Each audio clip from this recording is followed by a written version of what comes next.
Vamos a empezar. Muy buenas tardes con todos los participantes. Bienvenidos a la primera sesión del Diplomado de Derecho Digital.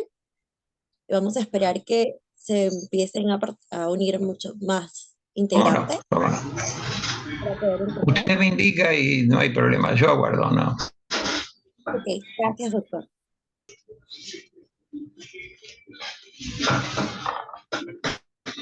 Bueno, buenas tardes, estimados participantes. Bienvenidos a B-Lawyer.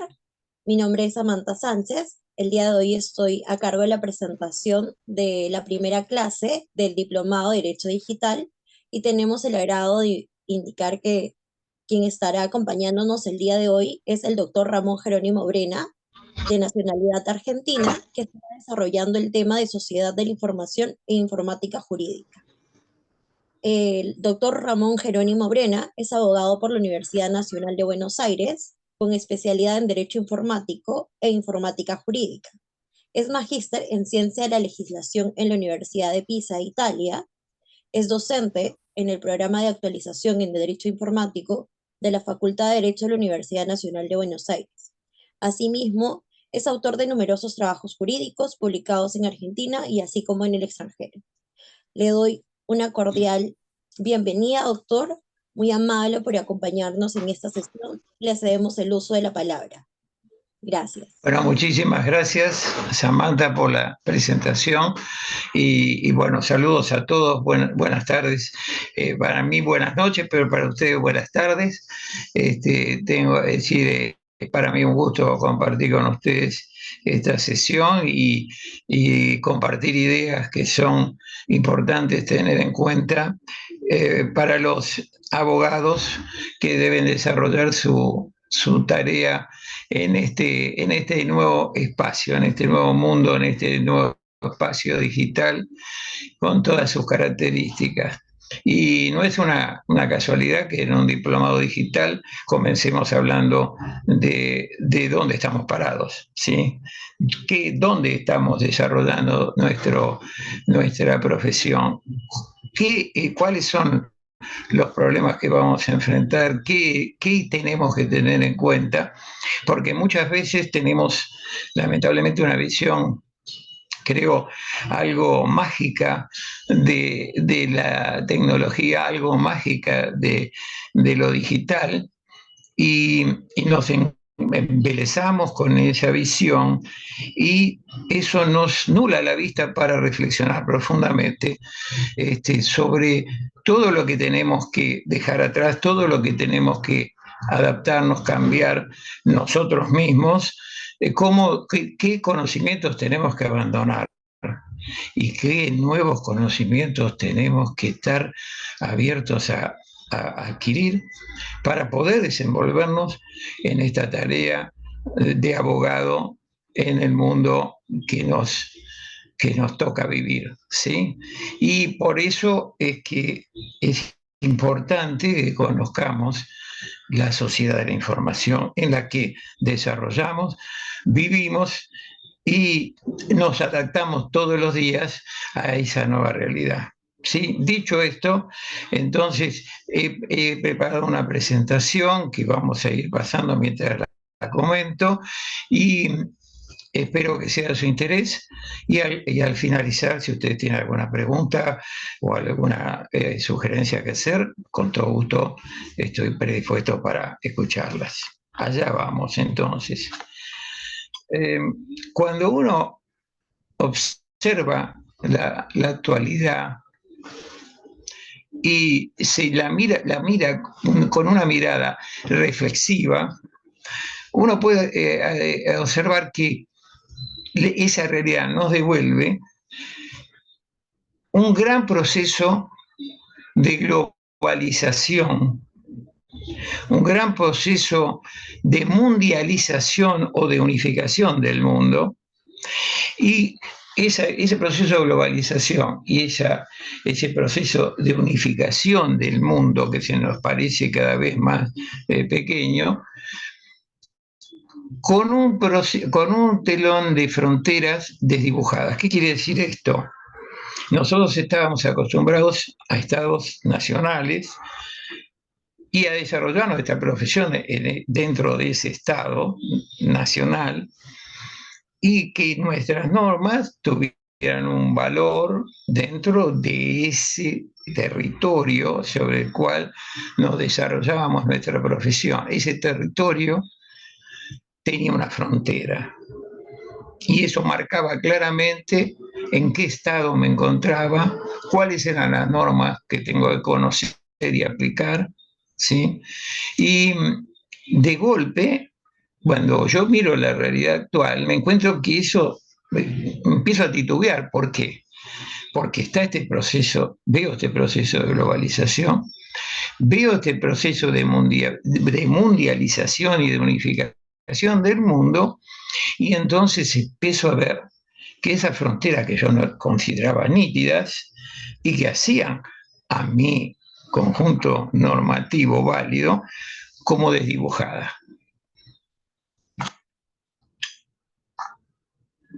Y esto se debe a que en las últimas décadas del siglo pasado y en los comienzos de este más fuertemente, la humanidad, todos nosotros asistimos y actuamos, es decir, asistimos por una parte y por otro lado somos actores de un intenso proceso de mundialización. ¿De mundialización de qué? De los grandes temas y de los grandes problemas contemporáneos que conocemos. ¿Cómo se expresa esta mundialización? Aparecen fenómenos nuevos, el crimen organizado, los carteles de narcotráfico, el desempleo masivo, las guerras mediáticas, el terrorismo mesiánico que está azotando nuevamente la realidad de nuestros días. La producción que se transforma en producción mundial, la economía que se transforma en economía mundial, las finanzas que son finanzas mundiales, el fenómeno del comercio electrónico, es de comercio digital, los tribunales internacionales que aparecen como nuevas figuras con sus procesos judiciales extraterritoriales. Todos estos fenómenos son algunas de las manifestaciones de ese proceso de mundialización. Y por eso es el conjunto de todos estos temas que estamos planteando y de los problemas que devienen de la aparición de estos temas, es lo que los especialistas han dado a llamar problemática mundial. Problemática mundial. Ya no está solo mi problemática, la problemática argentina, la problemática peruana, la problemática venezolana, la problemática uruguaya, sino que ahora tenemos adicionada una problemática mundial que además parece sobreponerse sobre nuestra problemática y parece inundar ese fenómeno.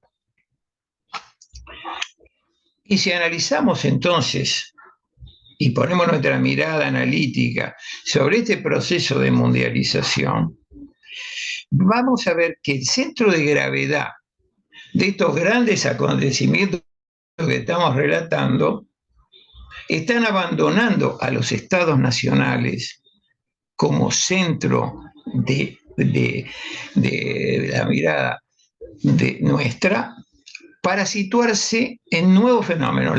Por un lado, las tendencias transnacionales y por otro lado, los actores transnacionales. Tendencias transnacionales que llamaremos en acopio TTN y actores transnacionales que veremos como ATN. En este gráfico, por ahí se ve con mayor claridad. Si ustedes ven, el centro de gravedad está tomado por esas tendencias transnacionales y por esos actores transnacionales. Y el Estado Nacional, que está en celeste, está a un costado, cada vez más a un costado, ¿sí? Por estas cosas, por estos fenómenos que venimos explicando y que intentamos desarrollar hoy. ¿Cuáles son estos actores transnacionales de los que estamos hablando? Por un lado, las empresas transnacionales. Ustedes advertirán que hoy la empresa transnacional, casi prácticamente, si ustedes se dedican a lo informático, saben que hoy el mundo ya no responde a las empresas petroleras, a las empresas de energía como era antaño, sino que en realidad el mundo está movido por 5 grandes empresas transnacionales, ¿sí? Que poco tienen que ver con aquellas empresas productivas de recursos materiales, y ha pasado a ser, digamos, el gran poder en el mundo, ¿sí? Luego, además de las empresas nacionales, son actores transnacionales los partidos políticos transnacionales, ya sean los comunistas, los socialistas, los demócratas cristianos, los socialdemócratas, entre otros. También las organizaciones sindicales transnacionales. En el campo científico-tecnológico, los grupos de investigadores científicos que ya no responden a una sola nacionalidad, sino que son multifacéticos y tienen un campo de acción mucho más amplio. Los grupos de creación colectiva de conocimiento, que tienen la misma raigambre. Las asociaciones deportivas mundiales, fútbol, boxeo, automóviles de carrera, tenis, etcétera, etcétera, etcétera. Las instituciones religiosas también fungen como actores transnacionales. Las ONG, las organizaciones no gubernamentales. Las organizaciones de narcotraficantes, ni hablar de la delincuencia y todas otras formas de crimen organizado mundial. Estos son esos actores transnacionales de los que estamos hablando. Estos actores transnacionales tienen particularidades. Se organizan y actúan en un mundo que, como dijimos, tiene fronteras que se diluyen. Ese mundo sin fronteras es utilizado como un escenario natural de su acción. Y para realizar esa acción, ¿qué utilizan? Utilizan y se valen de los recursos financieros y técnicos disponibles. Y esta infraestructura financiera y tecnológica, les es funcional a la acción de ellos mismos. Es decir, que estos actores transnacionales muy organizados aprovechan este mundo en el que las fronteras se diluyen, ¿sí?, para utilizarlo como el campo de desarrollo de sus actividades. Y para ello se valen de los recursos financieros internacionales, pero fundamentalmente se apoyan en los recursos tecnológicos disponibles. Las tendencias transnacionales, por otro lado, se entrelazan con las tecnologías de información, comunicación y decisión, que tanto nos interesan y tanto nos preocupan y tanto nos embelezan, ¿sí? Entonces, estas tendencias se entrelazan con las tecnologías de información. Y estas tendencias transnacionales se constituyen en la espina dorsal de este nuevo orden mundial, que se nos presentó como emergente a fines del siglo pasado y que hoy parece instalado definitivamente en los primeros años de este nuevo siglo que estamos transcurriendo. Y esta espina dorsal de tendencias transnacionales se soporta ¿en qué? En las tecnologías llamadas nuevas tecnologías. Nuevas tecnologías de información, nuevas tecnologías de comunicación y nuevas tecnologías de decisión.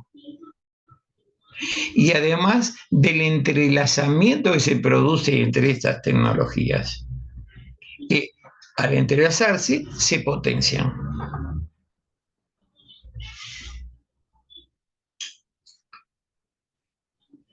A su vez, la consolidación de las redes a nivel mundial, ¿sí?, desde la Internet a todas las conocidas, ha permitido que el sistema mundial sea ya una gigantesca network de usos múltiples, ¿sí?, que transformó el mundo en una aldea global, en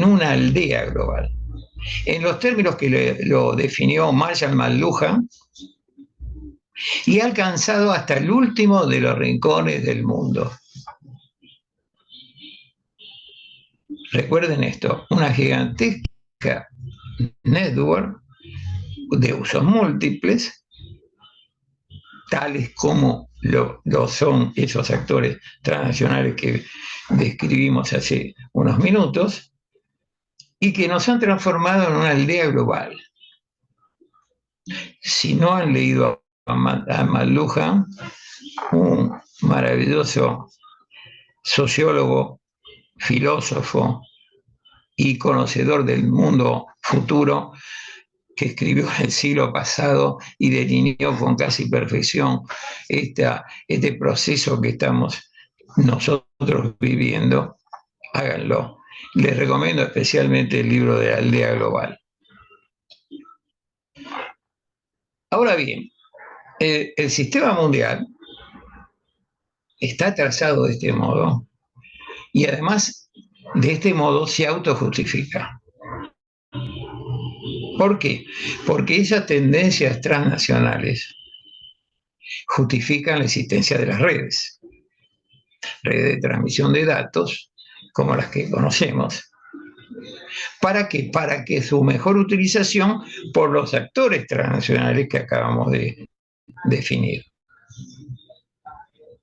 Y de este modo las tecnologías se desarrollan cada vez más, para servir mejor a esos actores transnacionales. Y cuando esto ocurre, ese proceso de desarrollo constante y cada vez más importante de estas tecnologías que son utilizadas por los actores transnacionales, ese proceso fortalece a su vez las tendencias transnacionales o mundiales. Es decir, que es como un círculo que se va autoalimentando y autopotenciando. En este esquema tal vez pueda quedar representado gráficamente. Tenemos las tendencias crean las redes, se utilizan las redes, son utilizadas por los actores, se potencian, todo eso basado sobre las nuevas tecnologías y el desarrollo mayor de las tecnologías, producto de la utilización por los actores transnacionales, hace que se fortalezcan las tendencias transnacionales y todo se vaya perfeccionando y autojustificando.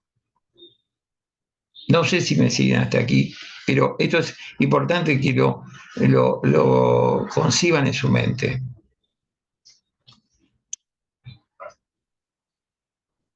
En lo cotidiano, todos nosotros hablamos, y además sentimos hablar, de las nuevas tecnologías. Yo las acabo de mencionar. Pero ¿qué entendemos por ellas? ¿Qué entienden ustedes por nuevas tecnologías? Es bueno que lo razonen, lo piensen y se pregunten a sí mismos, ¿qué son estas nuevas tecnologías? Hablamos todos los días de las nuevas tecnologías, pero ¿cuáles son? ¿Qué son? ¿Qué entendemos por nuevas tecnologías? Esta es una denominación que surgió para abarcar un grupo muy importante de tecnologías. Un grupo muy importante de tecnologías que se desarrollaron para la Segunda Guerra Mundial, es decir, tienen ya medio siglo de vida, ¿sí? Porque fueron pensadas y desarrolladas para la guerra. Acabada la guerra, se pensó, tenemos todo este arsenal tecnológico, debemos utilizarlo de algún modo, y como ya no hay guerra, entonces vamos a difundirlo hacia la sociedad civil. Y eso se produjo Es decir, estas tecnologías pensadas para la Segunda Guerra empezaron a tener en la segunda parte del siglo XX difusión hacia la sociedad civil. Y esto que llamamos nuevas tecnologías reconocen tres grandes vertientes. Las tecnologías de los nuevos materiales, la biotecnología y las tecnologías de la información. Tecnología de los nuevos materiales, biotecnología y tecnología de la información. Esos tres grandes vertientes constituyen lo que nosotros conocemos como nuevas tecnologías. Por supuesto que nos vamos a detener a las tecnologías de la información para seguir este análisis, pero es muy importante que ustedes comprendan que esas tres fuentes de las nuevas tecnologías que acabamos de mencionar se implican unas a otras de tal manera que es impensable el grado de desarrollo alcanzado por cualquiera de ellas, por la biotecnología o por la de los materiales o por la de la información, sin el que se alcanzó en una de las otras, en cada una de las otras. Es decir, que están totalmente imbricadas, están totalmente complementadas, ¿sí? Y no se podrían haber desarrollado las tecnologías de información si no se hubieran desarrollado al mismo tiempo la biotecnología y las tecnologías de los nuevos materiales. Cuando nosotros hablamos de esto, estamos hablando de un universo que está principalmente integrado por las tecnologías de computación, comunicación, comando y control. Eran las 4C de las que hablaba Herman Kahn en 1982.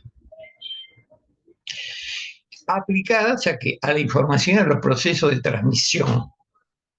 Aplicadas a la información y a los procesos de transmisión de voz, sonido, imágenes, datos, a la transferencia de dineros reales y electrónicas, al manejo de armas nucleares intercontinentales y al manejo de naves espaciales.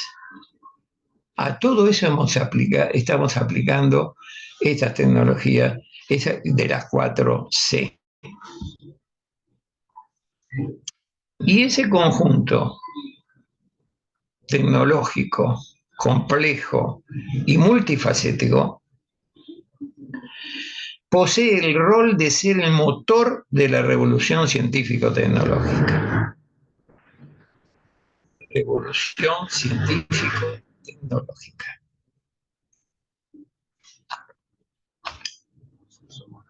¿Pero qué es esto de la revolución científico-tecnológica? Es la revolución que produjo la transformación profunda y originada un nuevo mundo mundial, un nuevo orden mundial. Y ese nuevo orden mundial, con efectos para nuestras vidas, como la reducción del tamaño relativo del mundo. Y alterando de forma total, radical, el significado humano de las distancias geográficas. Es más, afirmamos que las dimensiones de espacio y de tiempo se transforman para nuestra concepción tradicional. Para nosotros, estas nuevas dimensiones de espacio y tiempo nos parecen poco humanas. Ustedes saben que 3/4 partes de todos los descubrimientos científicos tecnológicos que ha producido el hombre en toda su historia se han producido en el siglo XX. 3/4 partes de todos los descubrimientos científicos tecnológicos de la humanidad en toda su historia se han producido en este proceso del siglo pasado que llamamos revolución científico-tecnológica. Y ese tan fuerte cambio, esa transformación profunda, originó este nuevo orden mundial que estamos tratando de explicar en esta nueva sociedad de la información. y tiene todos esos efectos que hemos venido delineando ahora y que vamos a seguir explicando, ¿sí? Ese proceso de mundialización, de globalización, de mundo empequeñecido, de fronteras difumadas y de cambio en las dimensiones que manejábamos.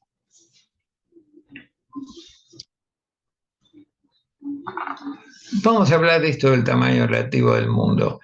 Si aceptamos y comprendemos que el tamaño relativo del mundo, que vamos a ejemplificar como TR mayúscula, es igual a la distancia por la velocidad, lo que se expresa en esa fórmula que se ve ahí en la pantalla, TR igual distancia sobre velocidad. Tendríamos que admitir entonces que cuando la velocidad es igual a la velocidad de la luz, el tamaño relativo del mundo es igual a lo que denominamos tiempo real. El tamaño relativo del mundo es igual a tiempo real. Eso se expresa en una simple fórmula representativa de uno de los aspectos más revolucionarios de nuestro tiempo. Esto de que el tamaño relativo del mundo es igual a tiempo real. Es uno de los aspectos más revolucionarios de nuestro tiempo que ha producido, entre otras cosas, ese cambio fundamental que permite hoy este nuevo orden mundial, esta nueva sociedad de la información, con todos estos aspectos que estamos delineando. El segundo cambio revolucionario, además de este, se nos aparece como una característica típica de nuestro tiempo. Y fue analizada por Alvin Toffler, otro gran autor, en su conocido libro El Yo del Futuro, espero que lo hayan leído, que se publicó hace más de 50 años, en 1971. Y está referido a la naturaleza del cambio que vivimos como humanidad. Toffler intenta definir nuestro tiempo de turbulencia, de inestabilidad, que como ustedes saben es lo que es nuestra continuidad, como el yo que produce el futuro, que llega antes de lo que nosotros estimábamos. Nosotros teníamos una idea de las dimensiones, teníamos una idea del futuro, teníamos una idea del tiempo y queríamos dominarlo. Pero estos cambios, este futuro que se nos hace presente prácticamente, ha cambiado esa realidad.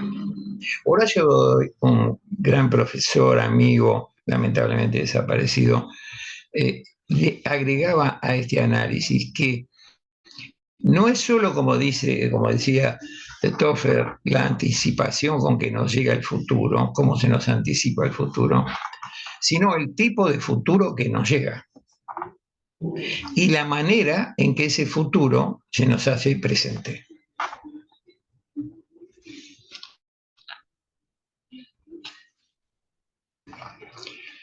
Y la base del yo que está en que ese universo tecnológico al que nos referíamos con anterioridad, complementado con las revoluciones que se han producido en la ciencia y en la tecnología nuclear y en la ciencia y la tecnología biológica, constituyen la base tecnológica de ese futuro que se hace presente, es decir, es la base del shock del futuro, del que hablaba Toffler.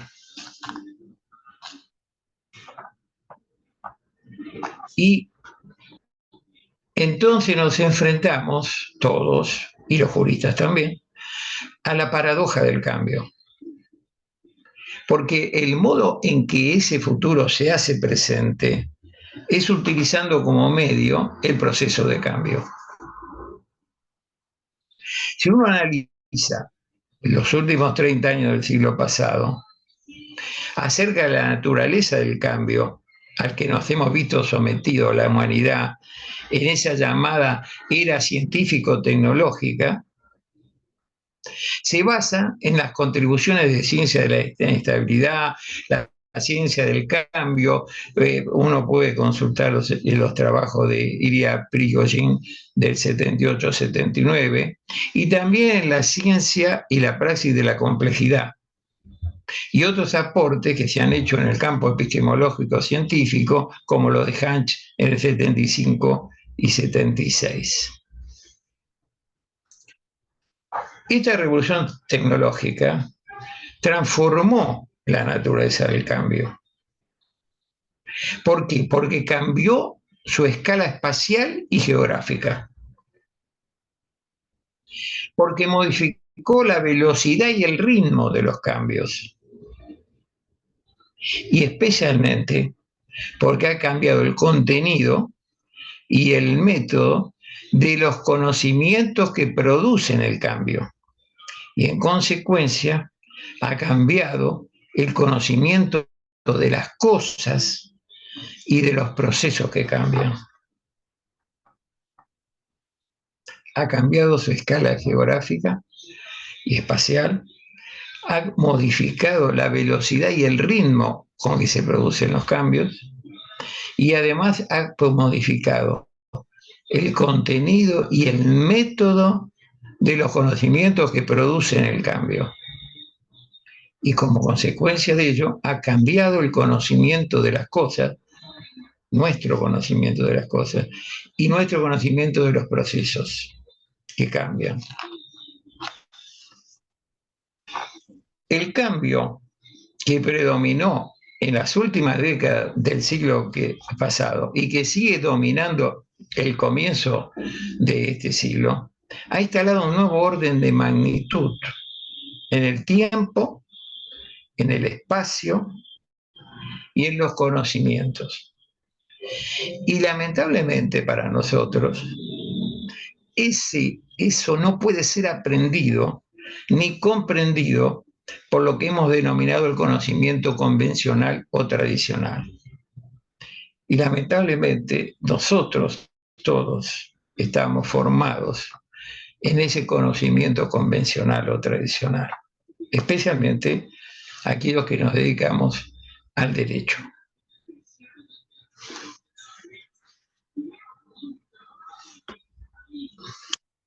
Ese conocimiento convencional que poseemos y con el que nos encontramos familiarizados porque nos hemos formado en él, ha quedado desubicado, desfasado y desbordado. Y esto explica el porqué de nuestra dificultad para encontrarnos y desarrollarnos profesionalmente en esta nueva realidad. Porque nuestro conocimiento, que pertenece al conocimiento convencional, se encuentra desubicado respecto a la realidad, desfasado y desbordado. ¿Desubicado por qué? Desubicado con relación a la nueva escala espacial de que estamos hablando, que es una escala global, que es difícil de asir, es difícil de pensarlo siquiera intelectual o culturalmente. ¿Sí? Es muy difícil con el esquema del conocimiento convencional de un derecho afincado a un territorio ilimitado, a una frontera, poder abarcar los problemas en relación a esta nueva escala espacial, global. Entonces tenemos un choque intelectual, un freno intelectual y un freno cultural también. Pero además está desfasado. ¿Y con qué está desfasado? Con la velocidad de los cambios.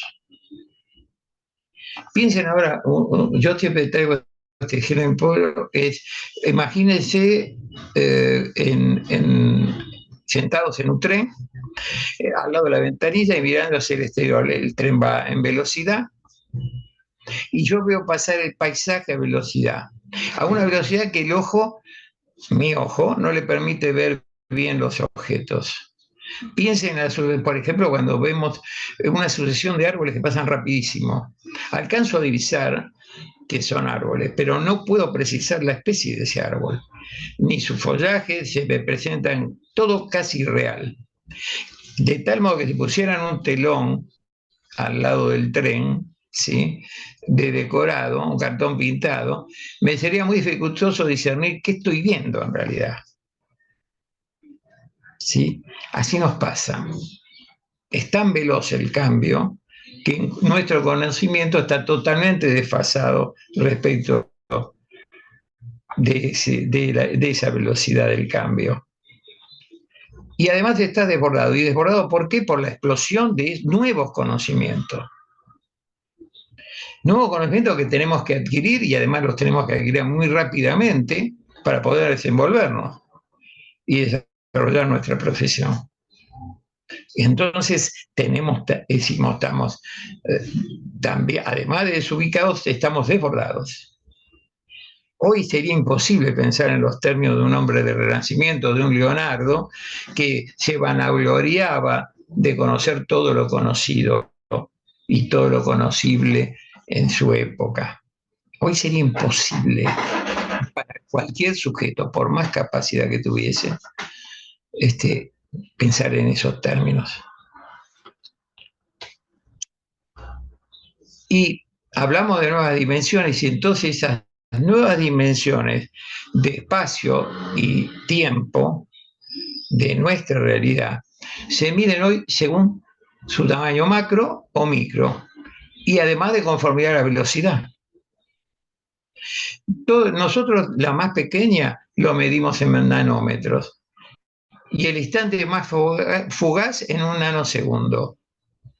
Y estos son conceptos que se han incorporado por esta revolución científica o tecnológica, nuevos objetos que nuestro conocimiento convencional ni siquiera conocía.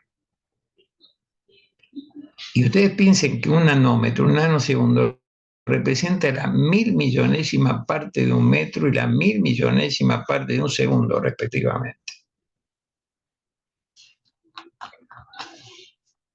Para representarlo gráficamente, 1 sobre 1.000.000.000. Piensen ustedes ahora, la dimensión más pequeña medida por la ciencia de nuestros días es de 10 a la menos 15 centímetros.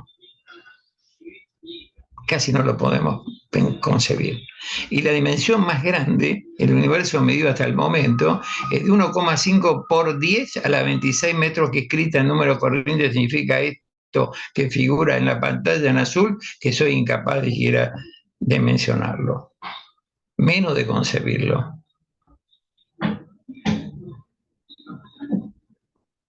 Pero estas son las dimensiones que maneja diariamente la tecnología.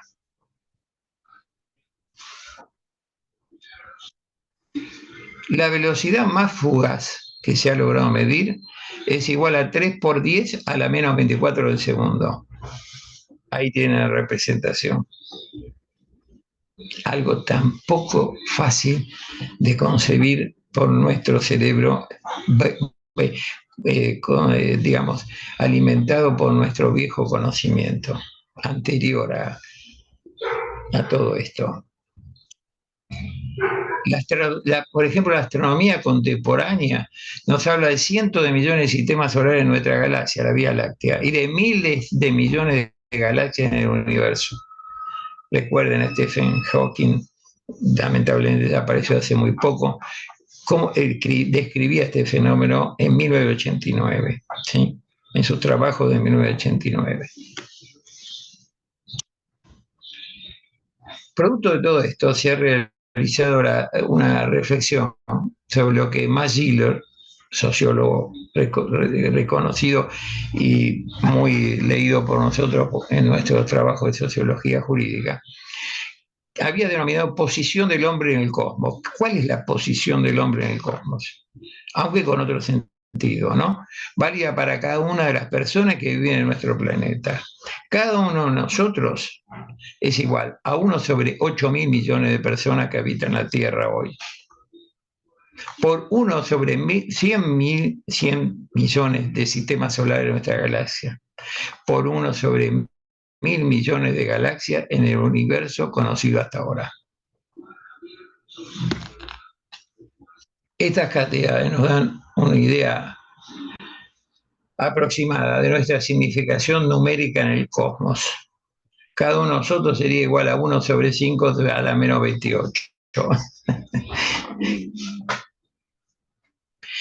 Y esta reflexión se complementa con otra desde este orden de magnitud que nos sepulta en cero, que no podemos casi comprender, ni decir, ni reproducir, de esto que hemos llamado, se ha llamado nanopequeñez.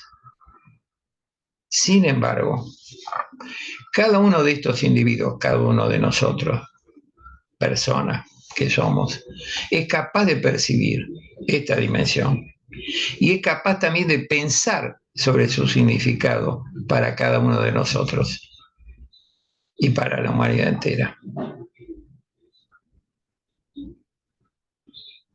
Y eso nos identifica como humanos. Ahora, frente a esta disyuntiva del conocimiento, el antiguo conocimiento, el conocimiento convencional, y esta realidad, esta nueva realidad, tan veloz, tan cambiante, tan pequeña y tan grande al mismo tiempo, nos lleva a una densa nube de ignorancia, de conocimientos obsoletos, los nuestros, de incapacidad educada, porque estamos educadas, ¿sí?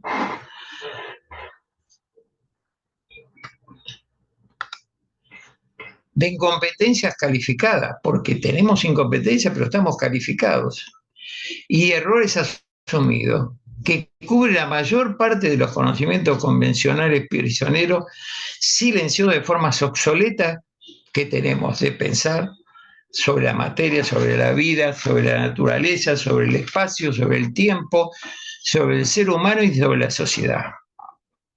Es duro pensar esto, pero es la realidad. Una densa nube de ignorancia. Y la percepción de la ignorancia, de la propia ignorancia, es el primer paso hacia la docta ignorancia, es decir, que consiste en que sepamos que no sabemos. Porque eso nos va a permitir aprender, abrir nuestro cerebro y estar dispuesto a aprender. Cualquiera sea nuestra edad, cualquiera sea nuestra profesión, cualquiera sea el pensamiento que tengamos sobre nosotros mismos y sobre nuestra realidad, tener esa amplitud para desaprender lo que conocimos y aprender cosas nuevas, y aprenderlas de un modo que nos permite, y una rapidez que nos permita estar atento y perfeccionado a la realidad con la que tenemos que convivir todos los días. Porque la ignorancia tiene un poder de aniquilación de todo lo que no, todo lo que no sabe. Lo que no se conoce es como si no existe. Y los juristas podemos dar mucha fe de ello. ¿Sí? Ahora, para pensar sobre la nueva realidad, sobre esta realidad de mundo globalizado, mundializado, unificado, de frontera difusa, hay que seguir la gran línea de formación de un nuevo paradigma científico que nos permita, ¿qué cosa? Incorporar con un enfoque sistémico la nueva dimensión espacio-temporal cognitiva de nuestro tiempo. Un nuevo paradigma científico. Y se han propuesto distintos rasgos generales de ese nuevo paradigma, indicando desde distintas perspectivas los elementos conceptuales básicos que este nuevo paradigma debe tener para ayudar a la inteligencia humana a liberarse de las ideas y concepciones obsoletas que tenemos y que traemos con nosotros en nuestro paradigma, y al mismo tiempo para construir nuevos enfoques, nuevas teorías que ayuden a captar, a percibir, a describir, a explicar y a comprender en sus últimas producciones la nueva realidad que nos toca vivir al finalizar el siglo XX y todo el siglo por delante XXI. Y se dice, ¿cómo debe ser este nuevo paradigma científico que tenemos que abordar? Bueno, debe ser holístico y sistémico, es decir, esta realidad existente que nos es tan desbordada, entonces debe ser considerada como un todo y enfocada desde el punto de vista, por ejemplo, de la teoría general del sistema.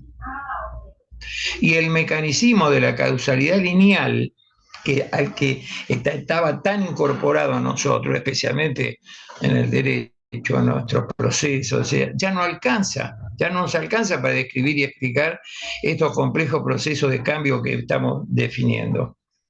Porque ese mecanismo de la causalidad lineal se muestra poco efectivo para pensar esto y dar solución a esto. Además tiene que ser contextual y ecológico, dice todo sistema, especial los sistemas abiertos, y el derecho es uno de ellos, no solo viven y se desarrollan en un contexto ambiental, sino que dependen de él para su propia existencia y su propio perfeccionamiento. Además tiene que ser de escala múltiple, porque el contexto puede estar inserto en escala diversa, como lo estamos viendo, y esa relación es muy evidente en los grandes sistemas relacionados con los valores supremos de la humanidad, como la paz mundial, la contaminación del océano, la atmósfera, la explosión demográfica, el narcotráfico y tantos otros que estamos afrontando a diario con una velocidad increíble de cambio en ellos.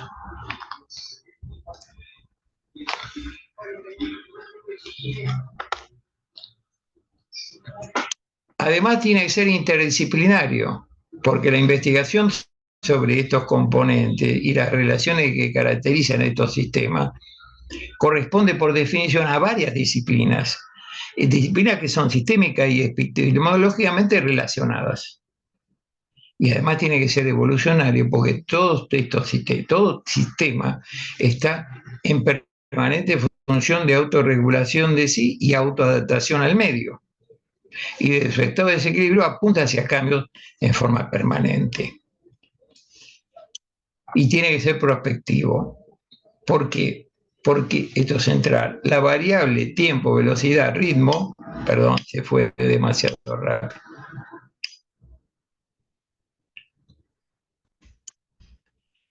La variable tiempo, velocidad, ritmo exige una consideración especial desde el punto de vista del comportamiento probable del sistema y su evolución hacia futuros posibles y deseables. Ocurre entonces que cuando uno enfrenta este problema, se da cuenta que las ciencias sociales, y el derecho pertenece a ella, responden a un paradigma científico anterior a esta revolución científico-tecnológica que estamos describiendo. Y por lo tanto está en un duro y muy difícil proceso de integración con el otro hemisferio del campo científico, que son las ciencias físico-matemáticas, la ciencia llamada dura. Y la única manera de hacerlo es a través de enfoques interdisciplinarios. Si no comprendemos el otro campo, ese campo que ha producido todo este fenómeno, que nos ha revolucionado nuestras vidas y que ha traído nuevos objetos y que además se asientan en las tecnologías que debemos utilizar y por lo tanto debemos regular. La única manera es comprenderlo, entenderlo, para poder adecuar nuestro conocimiento y crear un nuevo paradigma científico en las ciencias sociales que pueda interfaciar perfectamente con ellos y entonces lograr éxito en nuestro trabajo, en nuestros objetivos. Y los más sofisticados enfoques de la interdisciplinaridad de la ciencia han utilizado los aportes de la teoría general del sistema y de la epistemología científica basados en las reflexiones epistemológicas modernas sobre la biología molecular, la mecánica cuántica, la física de partículas y la astrofísica, y muchas de todas estas son las ciencias que han dado vida a lo que conocemos como los ordenamientos la tecnología de la información, el manejo de los datos, los grandes volúmenes de datos, la inteligencia artificial y todo lo que ustedes conocen. Estos dos enfoques generales expresan la potencialidad de la intercomunicación de la ciencia a través de modelos basados en cibernética. Las bases epistemológicas de la cibernética la hacen compatible para enfoque sistémico de la sociedad. Como organización, viéndola como organización basada en las funciones sociales de información, de comunicación y de decisión, y como un proceso dinámico e inestable en cada una de esas funciones sociales.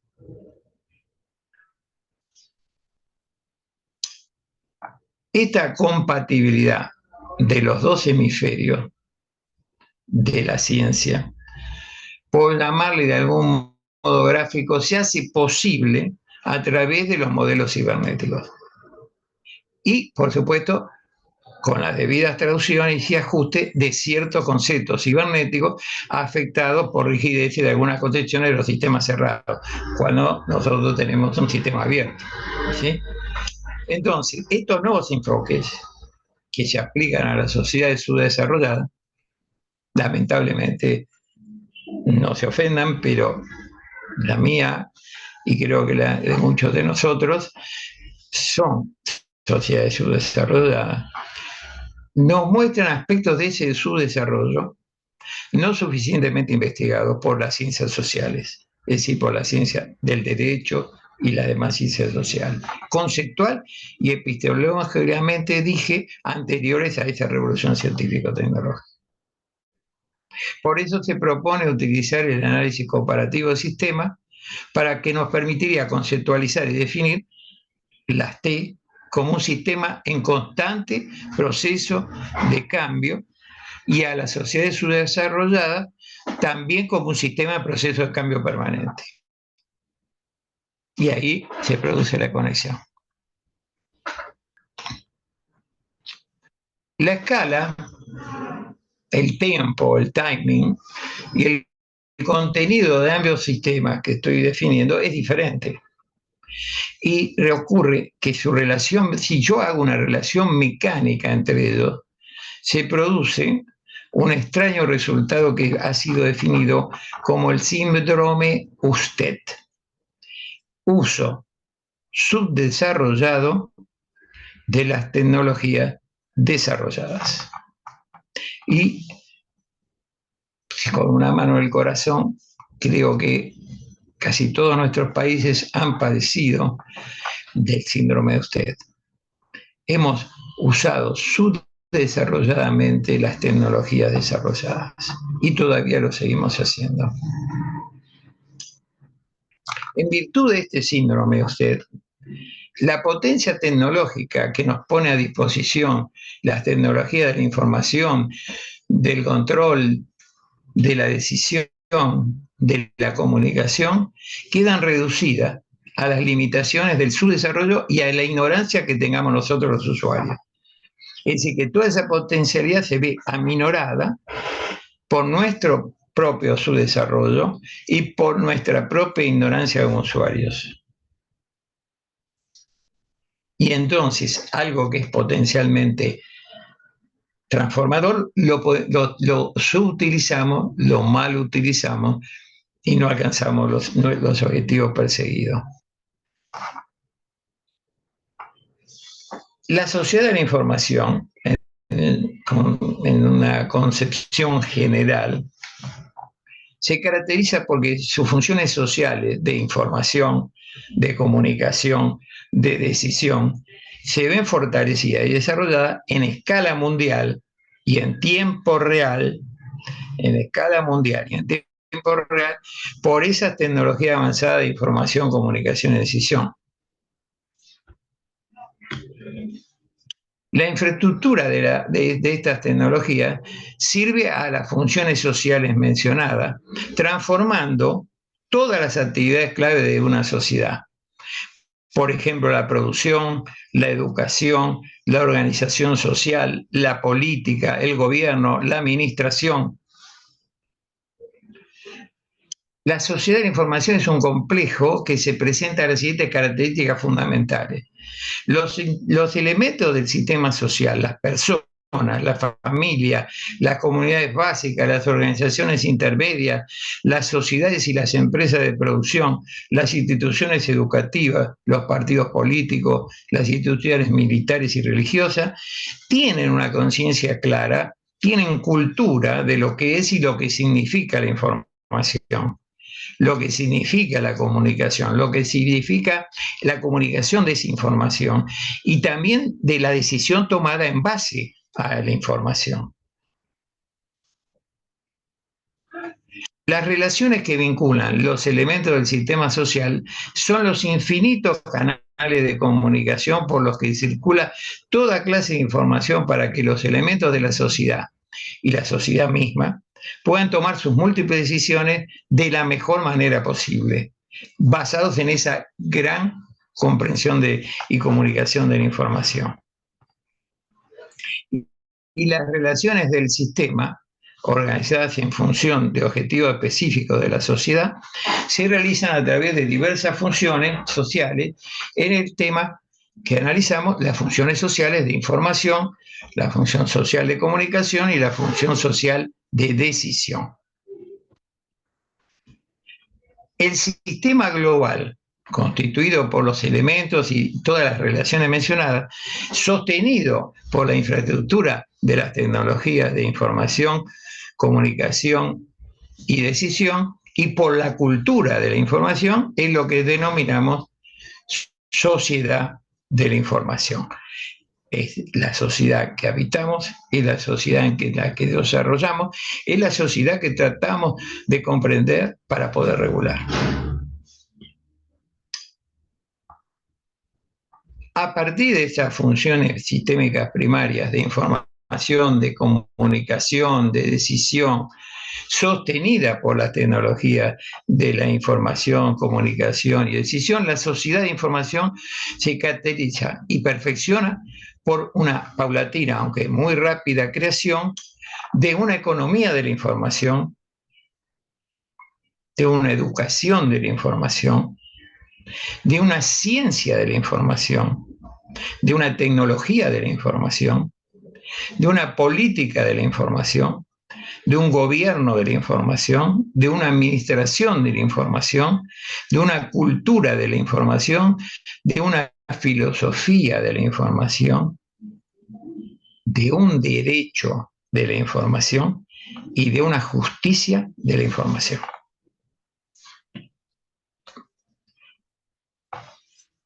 Y nuestra profesión, nos podemos preguntar a esta altura de la soirée. Bueno, ¿cómo nos vemos los abogados en esta sociedad de la información?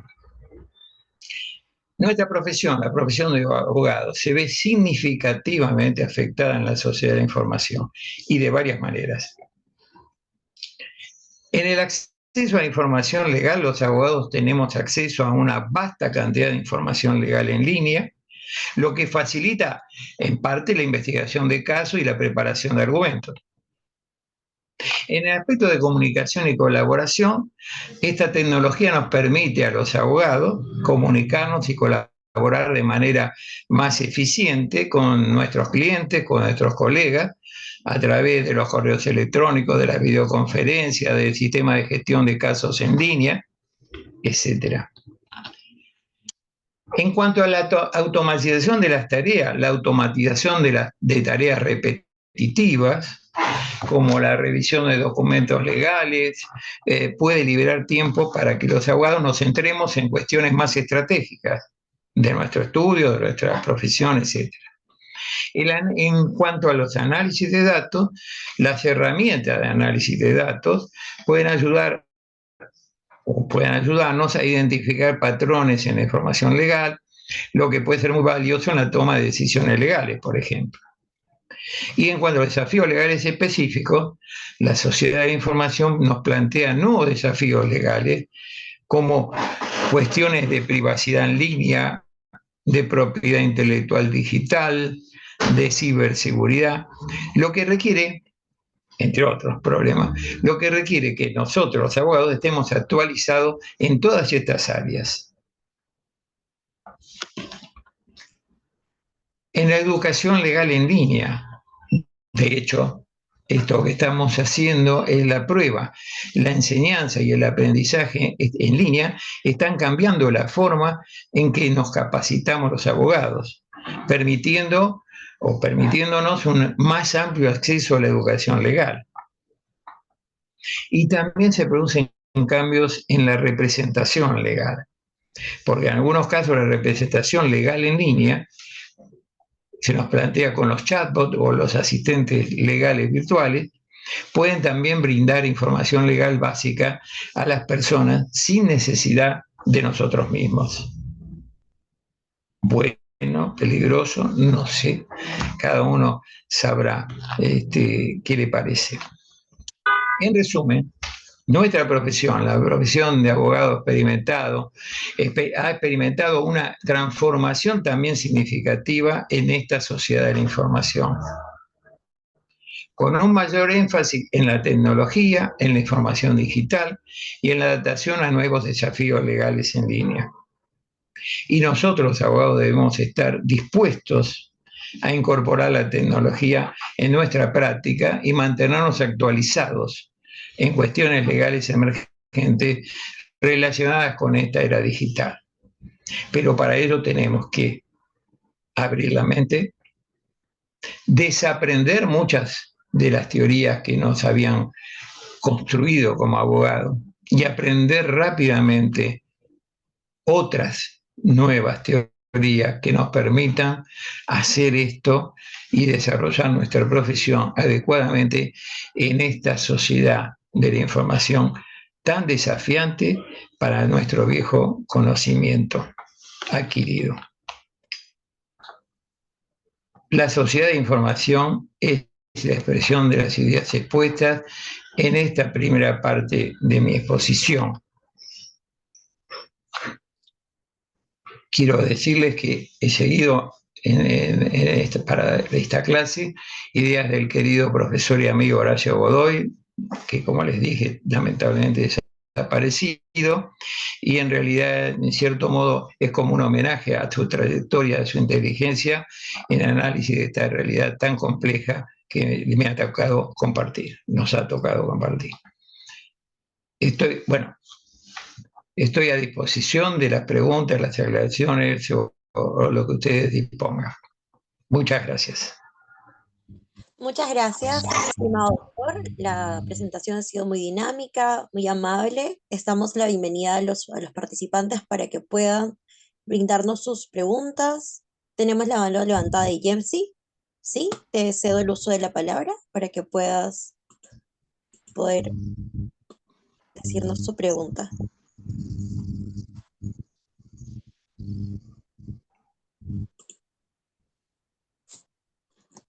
Buenas noches. Sí, buenas noches. Gracias, profesor. Ha sido excelente su participación y sí, hay demasiada información que hay que asimilar. Yo también ya estoy pasando de los 60 años y estoy tratando de reaprender la nueva tecnología y sí, hay brechas muy importantes. Yo quería preguntarle, profesor, sí. ¿qué es lo que el abogado ahora debería tomar en consideración para romper este paradigma, ¿no? Que usted muy magníficamente ha denominado como la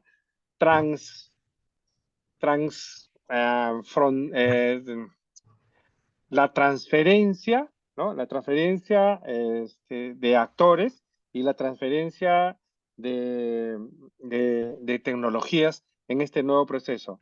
Gracias, profesor. Gracias. Bueno, nosotros desarrollamos, gracias a Dios, nuestra profesión es multifacética y podemos adoptar distintos roles para ejercerla. Pero tanto sea que estemos ocupando un cargo judicial, tanto sea como estemos desarrollando una actividad estadual de decisión como legislador, etcétera, o simplemente ejerzamos la profesión liberal, nuestra profesión liberalmente, lo que tenemos que tener en cuenta es que lo primero que tenemos que tener es una apertura mental importante. Y esto es muy difícil, no solo para los abogados, para cualquier ser humano. ¿Por qué? Porque nosotros nos hemos formado en una disciplina. Esa disciplina respondía a un paradigma, tenía ciertos, digamos, pilares de ese conocimiento, y hemos adquirido ese conocimiento, nos hemos desarrollado con ese conocimiento, y de golpe un día nos cambió la realidad y nos damos cuenta que ese conocimiento nos queda escaso. Pero es difícil aceptar que una persona, por ejemplo, que tiene 60 años, debe tener un desarrollo profesional probablemente de 30 años en un área, y puede ser incluso exitoso, deba abandonar eso y ponerse de vuelta en el proceso que nos poníamos a los 20 años, de estudiar y de desaprender lo que aprendimos y que para nosotros era vital, y aprender cosas nuevas. Pero esto es vital porque la realidad ha cambiado paradigmáticamente, como lo estábamos tratando de explicar, y nosotros ahora nos envolvemos en esa realidad, no en la que conocíamos.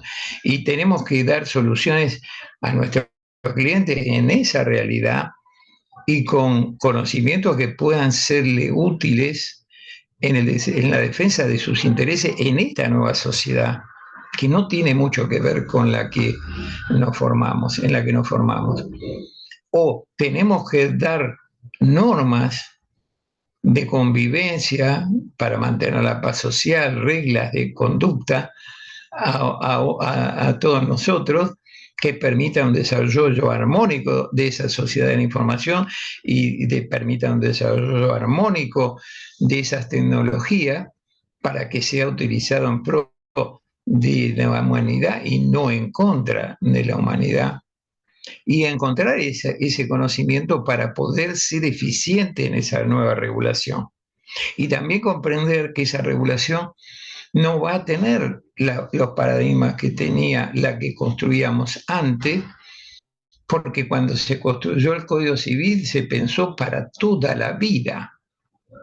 ¿Sí? El derecho tiene esa particularidad de que nos regula antes de que seamos, nos regula mientras somos, dice que es lo que somos, y nos regula después que nos vamos. ¿Sí?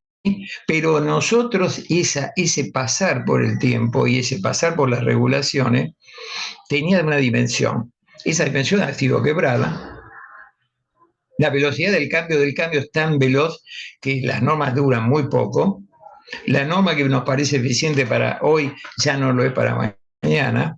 Y entonces tenemos que tener una adecuación muy importante de nuestro conocimiento, una capacitación permanente para poder abarcar ese cambio, regularlo y actuarlo.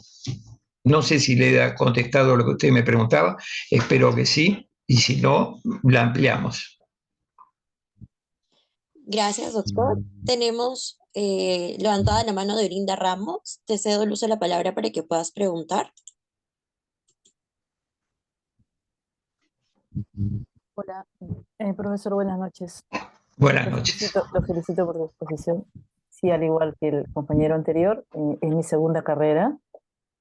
Durante años desarrollé otra carrera y a mí me ha pasado una cosa muy particular. Recientemente he acabado la carrera de Derecho y toda la hice de manera virtual, no como la primera. Entonces, digamos, tengo un hijo de 20 años, que el mío sí nació con la computadora y que la maneja tanto que recuerdo que a veces le preguntaba, ven, enséñame, lo llevaba a mi oficina, enséñame tal cosa. Yo le estaba terminando de decir lo que quería y él ya la había terminado. Le digo, pero enséñame, ya la hice, piña, no viste.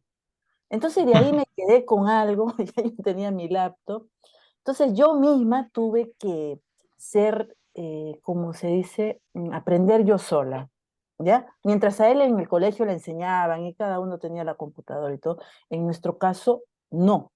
Entonces, usted que vive en Argentina, yo estoy acá en Perú, son diferentes realidades. Es lamentable, yo vivo en Ica, hay abogados que ni siquiera manejan una computadora. En Perú Sí, ya las audiencias son virtuales. Si no saben manejar la computadora, digo yo, muchos, aparte de eso, tienen otras debilidades. Pero yo me quiero centrar en un tema del cual quisiera que nos comente algo en lo que respecta a los gobiernos. Esto lo podemos hacer nosotros como personas, así como yo estoy ahorita, por mi deseo y mis ganas, accedo y aprendo. Pero, ¿y los gobiernos? Acá en mi país, en Perú, se habla del gobierno digital que se está implementando. Efectivamente, muchas entidades o todos los ministerios están adecuándose, hablan de una ley de transparencia, que todo debe estar, pero no lo está. ¿Cómo va esa situación en Argentina y cómo sugiere usted que debería ser en los países a través de los gobiernos? Gracias. mi- eh, a ver, me lleva a una especialidad mía que es el gobierno electrónico, pero tendríamos que estar aquí muchas horas para, para comprender este fenómeno. Pero en parte es el mismo fenómeno de inadecuación, de comprensión de la nueva realidad y de dar una solución eficiente para esa nueva realidad. En la Argentina, que es un país federal, un país de extenso territorio, ese síndrome usted que yo estaba delineando hace un rato, el uso subdesarrollado de tecnología desarrollada, se ve patente, porque hay grandes islas de desarrollo digital en medio de un océano de subdesarrollo digital. Es decir, que los desarrollos, los accesos al gobierno digital, por ejemplo, no son parejos en todo el país. Hay grandes zonas que se ven como aisladas y esto genera, sin lugar a dudas, inequidades y exclusiones que no deberían existir. Y contra eso solamente podemos, desde la sociedad civil, plantearnos educar, educar y educar. Es decir, más conocimiento, más conocimiento y más conocimiento. Y esa transformación que podemos hacer de nosotros mismos terminará produciendo ese cambio en la sociedad, en todas nuestras sociedades. Porque en la medida que conocemos el fenómeno podemos exigir lo correcto a las autoridades para que hagan los desarrollos de gobierno digital que corresponda. No mero web de información política, sino realmente web de servicios prestados a los ciudadanos en forma digital que eliminen las colas infernales, que eliminen, por supuesto, también las miles de preguntas y de trámites incontables que se hacen siempre contra un solo sujeto que es el mismo, que es el Estado y que tiene todos nuestros datos y que maneja las múltiples ventanillas y que esas ventanillas se transforman en una sola y entonces nosotros tengamos que hacer un trámite, una vez en la vida darle nuestros datos, una vez en la vida dar nuestro domicilio y solamente cambiarlos si se produce algún cambio y no el peregrinaje para cualquier trámite frente al Estado que hace cualquier ciudadano de nuestros países cotidianamente, incluidos los ancianos que para cobrar una jubilación, que hacen cola bajo el sol o bajo intemperie, etcétera, etcétera, etcétera. Esas son disfuncionalidades de una mala aplicación y mal entendimiento de la tecnología. Le resta la potencialidad, como le decía antes, resta potencia a esa herramienta tan poderosa, pero que mal utilizada produce efectos no queridos. Espero haberle contestado, si no, le amplío lo que usted desee. Y gracias por la pregunta. Gracias, profesor. Tenemos otra mano levantada de Henry Suárez. Le vamos a ceder el uso de la palabra para que nos pueda dar su pregunta. Buenas noches. ¿Me Buenas escuchan? noches, Henry. Sí, la escucho perfectamente. Sí, más que una pregunta, quería hacer una especie de reflexión, ¿no? A veces los abogados, cuando escuchamos de derecho digital, derecho informático, creemos que debemos formarnos como técnicos o como ingenieros. Y lo que debemos hacer, en realidad, es que debemos entender a la tecnología como una herramienta al servicio del derecho. Porque si queremos entender la tecnología como algo paralelo al derecho, definitivamente la tecnología se desarrolla mucho más veloz, mucho más rápido que el derecho. Esa es una verdad incontrastable. Por lo tanto, esa preocupación, ese síndrome del usted va a existir y existirá siempre para los profesionales del derecho. Lo que nosotros, creo yo, debemos hacer es empezar a estudiar la tecnología, no para convertirlo en técnico, sino para entender aquellos fenómenos nuevos que salen a partir del uso de la tecnología y también, como no, para aplicarla también a las instituciones convencionales o tradicionales que tiene el derecho, ya que esto se va a desarrollar en su totalidad, conforme vaya pasando el tiempo, se va a aplicar a las relaciones jurídicas personales. Ya vemos nosotros en la justicia se está utilizando la inteligencia artificial para ciertas resoluciones de mérito, ¿sí?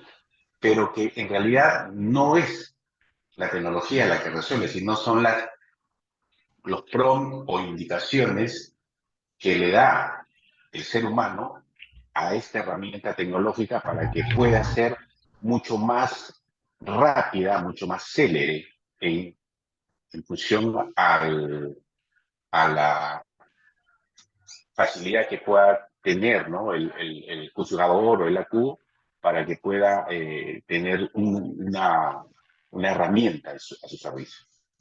De otro lado, considero yo que estos temas, estos cursos, estos diplomados y sobre todo con esta muy valiosa participación de usted, estimado profesor, considero yo que va a servir de mucho porque nos ha dado una serie de figuras y términos que no desconocíamos. Y es interesante porque va a servir para que nosotros podamos ir investigando, explorando este tema. Le agradezco bastante, profesor, porque ha sido para mí muy aleccionador esta participación suya. Muy amable, gracias.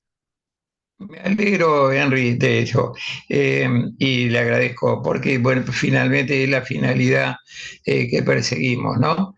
Pero le comento sobre lo que usted decía, efectivamente, sin lugar a dudas, la tecnología es una herramienta. Y como el martillo, según la utilicemos, podemos o lograr algo, un cambio productivo para la humanidad o podemos lograr un cambio negativo para la humanidad. Con un martillo puedo construir algo hermoso y con un martillo puedo matar a una persona. Y con la tecnología pasa exactamente lo mismo. Efectivamente es una herramienta. El tema es que es una herramienta de características diferentes a todas las herramientas que conocíamos.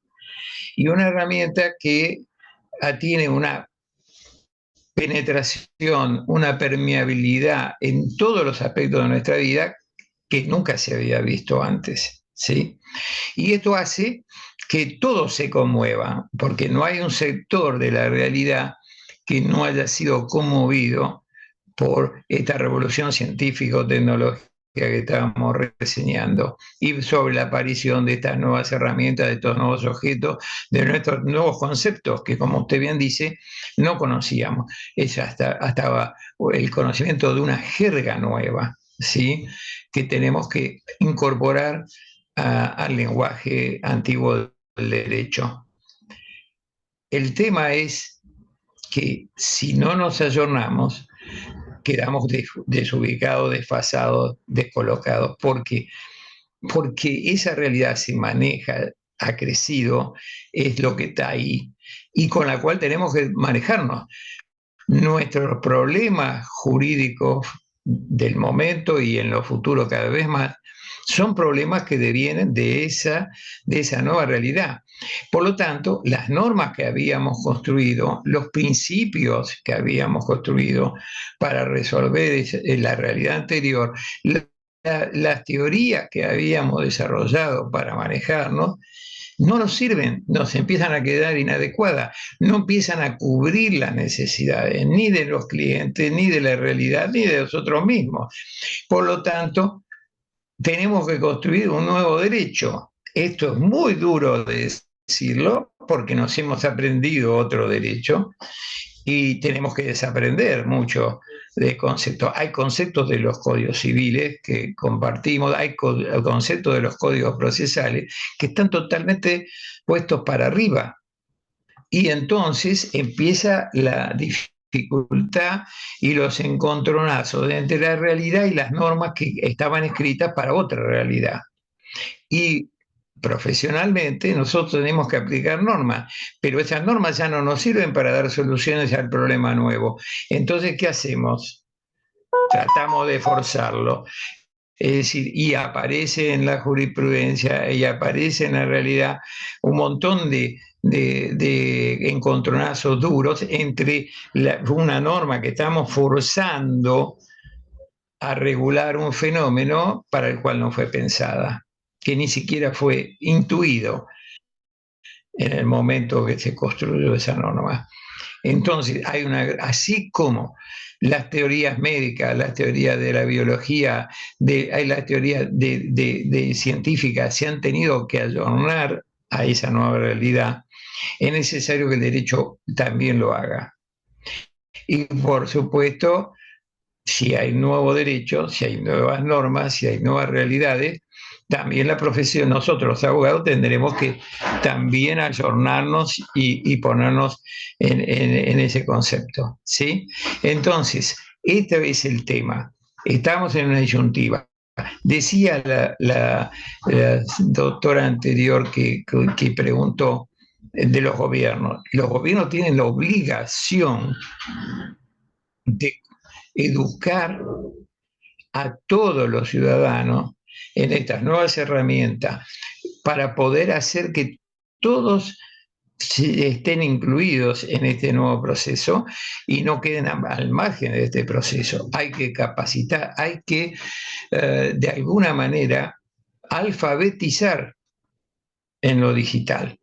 Y nosotros como profesionales de muchos años, formados, que hemos recorrido la universidad, tenemos la obligación de ayornarnos también, ¿sí? Es sin lugar a dudas una herramienta, pero una herramienta de tal magnitud que tenemos que tener mucha precisión en su regulación para que la herramienta sirva para la construcción de una humanidad más humana y no a una humanidad que casi desaparezca. Esto es muy importante planteárnoslo hoy en los albores de todo esto, porque de otra manera sucumbiremos a ello. ¿Sí? Y quiero recordarle que no es casualidad que los centros de poder, las economías mundiales, los centros de poder, las empresas transnacionales y los ciberdelincuentes, narcotraficantes, etcétera, han hecho un ayornamiento mucho más veloz a la utilización de esta herramienta que el resto de las sociedades. Piénsenlo, reflexionen sobre ello. ¿Alguna otra pregunta? Bueno, doctor, gracias. Por ahora ya no tenemos ninguna pregunta más del público. Bien, Le bien. Bueno, entonces los dejo. Ha sido un placer para mí compartir estas ideas con ustedes. Espero que les hayan sido útiles para abrir la mente, para estar más predispuestos a hacer esa desaprender y volver a aprender, ¿sí? Y interesarse cada vez más por conocer y transmitir ese conocimiento al resto de nosotros. Los dejo y que tengan un gran éxito con el diplomado. Gracias, doctor. Le extendemos nuestra mayor gratitud por acompañarnos en esta primera sesión. A nombre del Colegio de Abogados de Huánuco y del equipo de Bill Lawyer, le agradecemos y contamos con su participación más adelante. Gracias.